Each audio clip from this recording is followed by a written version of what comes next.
তোমাকে না লেখা চিঠিটা ডাক বাক্সের এক কোণে, সাদা খামের না লেখা নাম এঁকেছে তার গানে। তোমাকে না লেখা চিঠিটা ডাক বাক্সের। Good morning everyone. আজকে বুধবার সকাল, আবার এই সকালবেলা পড়তে গিয়েছিল, এসছে, ওকে ডিম টোস্ট বানিয়ে দিলাম। আর হচ্ছে কী করলাম, পান্তা ভাত ছিল খানিকটা, ও বললো পান্তা ভাত খাবে, তাই আবার পান্তা ভাত খেলো। আর আমি এই যে চা করেছি, সকাল থেকে প্রচণ্ড গরম, কাজকর্ম দুই ঘরে বিছনা গোছানো কাজকর্ম করে নিয়েছি। এখন চা খেয়ে বাজার এনে দিয়েছি, ওই যে বাজারগুলো গোছাবো, রান্নাবান্নার দিকে যাবো, 11টা বাজে। দেখতে থাকো। আজকে এখানে চা খেতে বসেছি, তখন মাসি আসলো ঘরে খরদর ঝাড়া মোছা করতে, তা আমি আবার চা নিয়ে বাবাইয়ের ঘরে গিয়ে বসলাম।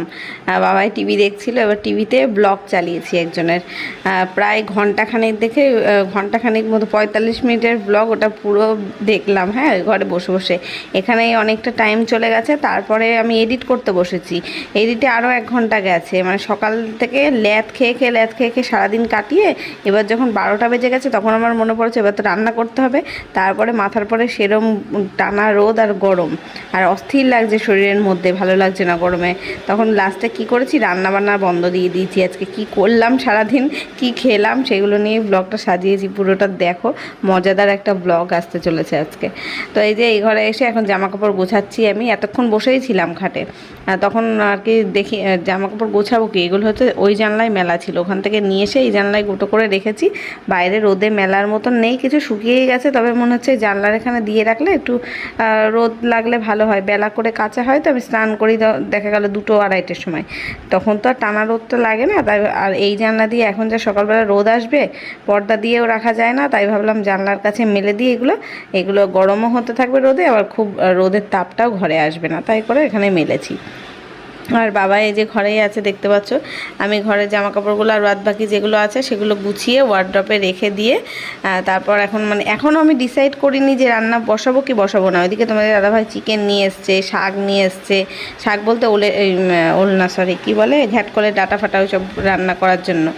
এবার এত গরম, আমার আর ইচ্ছা করছে না ফ্যান অফ করে, বা ফ্যানের তলার থেকে সরতেই ইচ্ছা করছে না।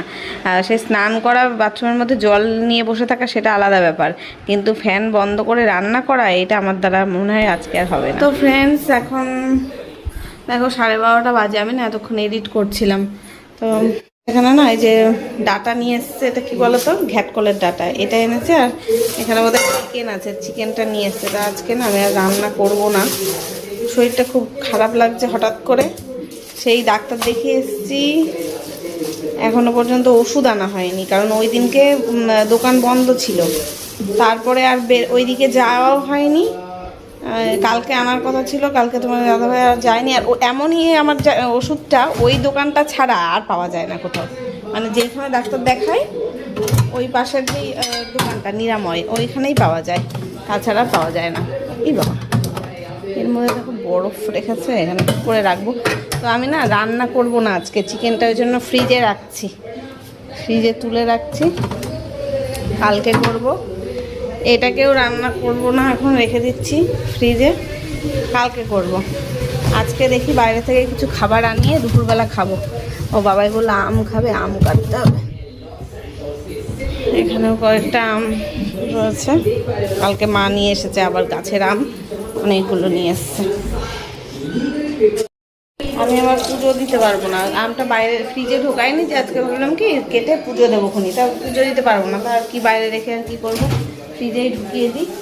আর তোমাদের দাদাভাই পুজো দিলে ওর দ্বারা আম কেটে পুজো দিয়ে দেবে, পাতে না, ওই হয়তো একটু জল মিষ্টি দিলে দিতে পারবে, কি মনে হয়েছে দেখি।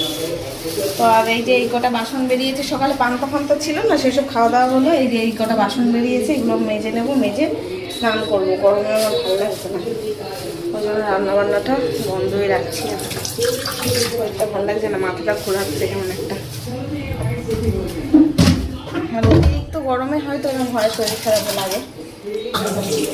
আজকে আমার রান্নাঘরের এই রান্নাটা খুলতে পারছি না, ওই পাশে কাজ করছে মিস্ত্রিরা, ধুলো উঠছে খুব, ওই জন্য ঘর আরো গরম হয়ে যাচ্ছে। বাবাই বলছে আমের ওই স্মুদি হয় না, তাই করে দিই, তা ঘরে না আছে টক দই, না আছে দুধ, কিছুই নেই, তো কী দিয়ে করবো? শুধু শুধু ভালো লাগে। আর বলছে তো তাহলে আমের জুস করে দাও, তা আমের আবার জুস হয়? ভালো লাগবে না, ছিবড়া ছিবড়া রয়েছে না আমের, ভালো লাগবে না খেতে। বললাম এমনি কেটে দিচ্ছি, এমনি খা। ওকে আবার সুন্দর করে পিস পিস করে কেটে সে গুছিয়ে দিতে হবে, তাহলে ও খাবে। সব নকশা।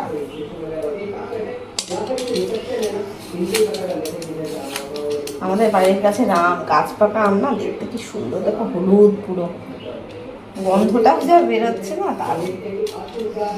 এটা বোধ হয় চন্দ্রপালি আম বোধ হয়, আমি অবশ্য আম চিনি না কোনো কিছু। ওই দিন দিদি ভাইদের বাড়িতে কাঁচা আম দিতে গেছিলাম, ওরাই বললো আমটা দেখেছে এটা চন্দ্রপালি আম।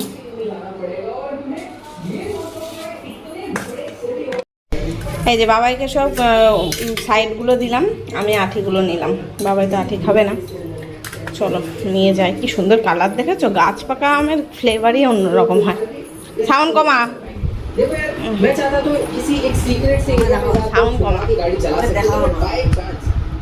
রান্না বান্না করছি না, একটু জামা কাপড় কাচাকুচি করে নিই। এখানে এক বালতি ভিজিয়েছি, আর বাথরুমটাও পরিষ্কার করবো। বাথরুমটা এখানে দেখো ছ্যাদলা পড়েছে, বাথরুমটাও পরিষ্কার করে নেবো। সকালবেলা ওই যে চা খেতে খেতে বসে বসে টিভি দেখছিলাম না, টিভিতে যার ব্লগ দেখছিলাম তার ব্লগে দেখলাম বিরিয়ানি খাওয়া। এবার বাবাই বায়না করছে, মা বিরিয়ানি খেলে কেমন হয়, রান্না তো আজকে করছো না। আমি বলছি গরমের হাত থেকে বাঁচার জন্য আমি রান্না করলাম না, আর এখন বাইরের ওই রিচ বিরিয়ানি খাবো, তার থেকে আমি বলছি তার থেকে ফ্রাইড রাইস খাও। ওর বাবাও তাই বলছে, তাহলে ফ্রাইড রাইস আনি। তা এবার বাবাই বলছে না, ফ্রাইড রাইস আর চিকেনই যদি খাও তার থেকে বিরিয়ানিটাই খাবো। মানে বাবাই তো বিরিয়ানি ভালোবাসে, ওই জন্য লাস্টে সেই বাবাইয়ের ইচ্ছেই পূরণ হয়েছে। ওই বাবার কাছে দে, বাবার কাছে দিয়ে যা ঘরে। আর আকান্ন ফুলে হাত দিয়েছিস, হাত ধুয়ে নে, যা হাত ধুয়ে নে, খাবার দিচ্ছি। জল হলো কি করে এখানে?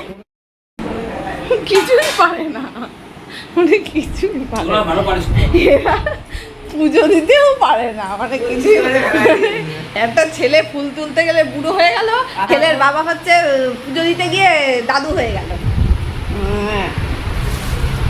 এই যে আমাদের খাবার দাবার চলে এসছে, বিরিয়ানি। আর এখানে মা আবার কি সব গিলে মেটে রান্না করেছে, আবার কলা লেবু টেবু সব কাটিয়েছে। না আমি পুজো দিতে পারবো না, তাই বাবাইকে বলেছি তুই ফুল তুলে এনে দে, আর তোর বাবা পুজো দেবে। সারাদিন ধরে বাবাইকে বলেছি, ও কিছুতে তোলেনি ফুল।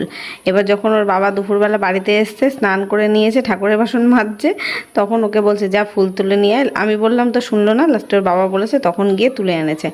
তাও সে খদবদ করে যতগুলো ফুল আছে গাছে সবগুলো তো তোলেই নি, তাই তুলতে গিয়ে ঘেমে মানে অস্থির হয়ে রোদে একদম খুব কষ্ট হয়ে গেছে ওদের।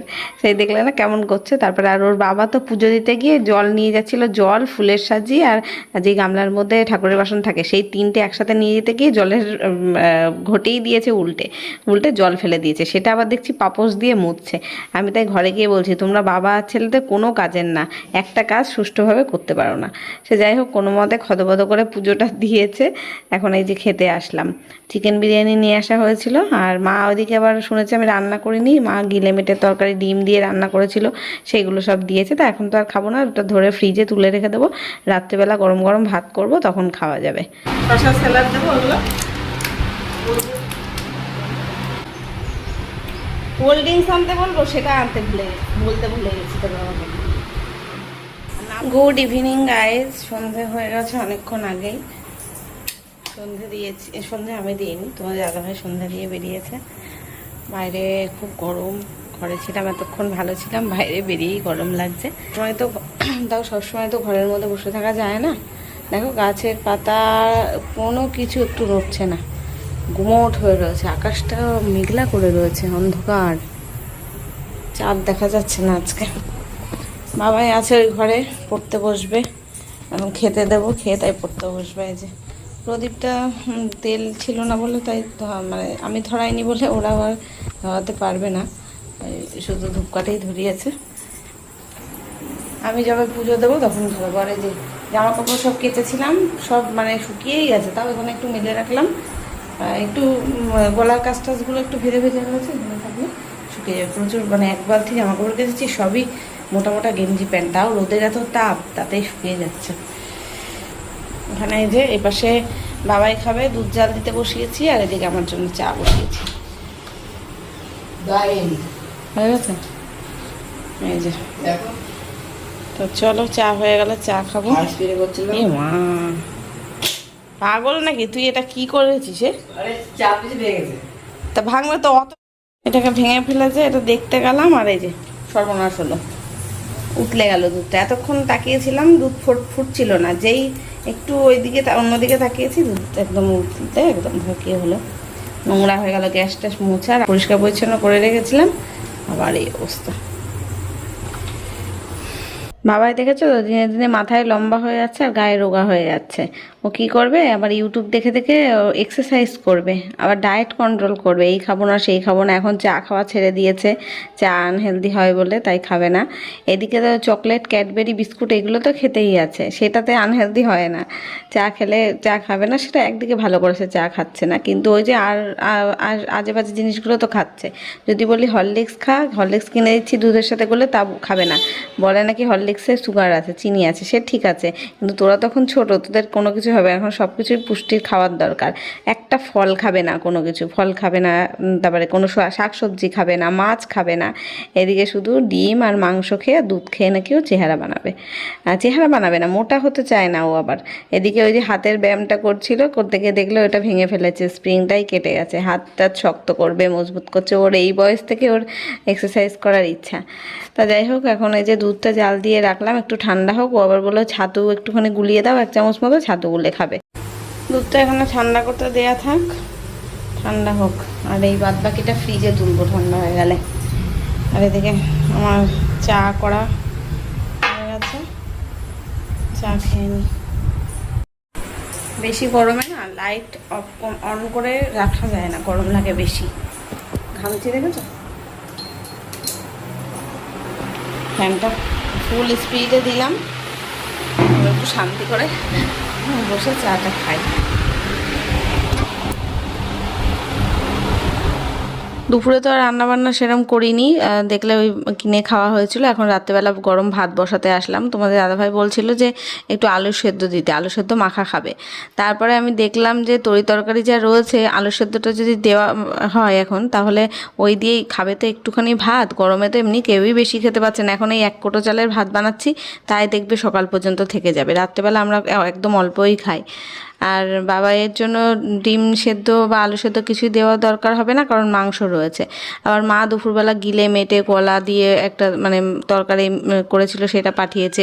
দিদিভাইদের বাড়ির থেকে দুপুরবেলা কিছু তরকারি দিয়েছে, সেই সব আছে। এখন আলু সেদ্ধ দিলে ওই সেদ্ধ দিয়েই সব ভাত খেয়ে নেবে, আর ওই তরকারিগুলো সব ফেলা যাবে।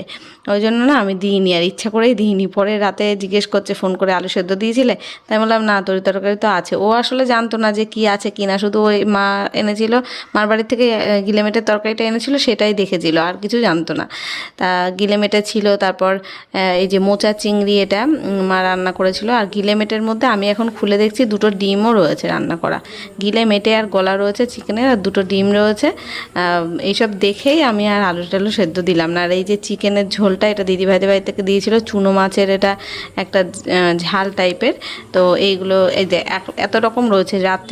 রাত্রে কি এত মানে খাওয়া যায়? আর তাও তো ঝোল টোল সব ফেলেই দিয়েছি, মাংসগুলো, মাছ মাংসগুলো আর কি খাওয়া হয়েছে বেছে বেছে। রাত্রেবেলা আর গরমে ঝোল টোল খাইনি, শুকনো শুকনো করে মেখে খেতেই ভালোবাসি। ঝোল রান্না আমরা কেউই খাই না, আর রেখেও দিইনি। বাসি রান্না না আমার বেশি দিন আর খেতে ইচ্ছে করে না। আর দুপুরবেলাও যেহেতু সেই দোকান থেকে কিনে আনা রান্না করে গরমের চোটে সেই রিচ খাবার খাওয়াই হয়েছে। কি করা যাবে বলে না, লোভে পাপে মৃত্যু, মানুষ খেয়েই মরে, না খেয়ে মরে না কিন্তু। তো ওই দুধটা জাল দিয়ে রেখেছিলাম না সন্ধ্যেবেলা, সেটা ঠান্ডা হয়ে গেছে, এখন তুলে রাখলাম ফ্রিজে।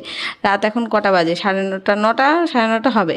বাবাই বললো মা ভাত বসিয়ে দাও, আমি খেয়ে ঘুমিয়ে পড়বো। তা আমি আবার ভাতটা বসিয়ে রেখে এই ঘরে আসলাম, বিছানাটা ঝেড়ে আর কি বিছনা করে দিই। আর বাবাই তো সারাদিন একটু রেস্ট নেয় না, সারাদিন ওই সকালবেলা ওঠে ঘুম থেকে আর সারাদিন চলে। এখনও খুব টায়ার্ড, ওর ঘুম পেয়ে গেছে। আমরা সবাই খেয়ে নেবো এখন। মানে ভাত হলেই 10টা 10:30টার মধ্যে খাওয়া দাওয়া করেই একদম এই ঘরে এসি চালিয়ে ঢুকে যাব। পরে আর মানে বাইরে আর থাকা যাচ্ছে না। রাত হলেও না, দিনে রাতে অল টাইম আমাদের ঘরটা প্রচণ্ড গরম থাকে। ছাদের ঘরগুলো এরকম গরম থাকে। যাদের ওপরে ঘর আছে তাদের খুব শান্তি, নিচের ঘরগুলোতে। তাছাড়া একতলাও যাদের বাড়ি, তাদের যে কী কষ্ট এই গরমে, যে যারা থাকে তারাই জানে। যদিও আমার বাপের বাড়িতে অতটা গরম গরম নেই, আমাদের বাড়িতে যতটা গরম। এই যে বিছনা করাও হয়ে গেল, আর ভিডিওটাও আজকে এখানে শেষ করলাম। দেখা হচ্ছে কালকে নতুন ব্লগের সাথে। টাটা।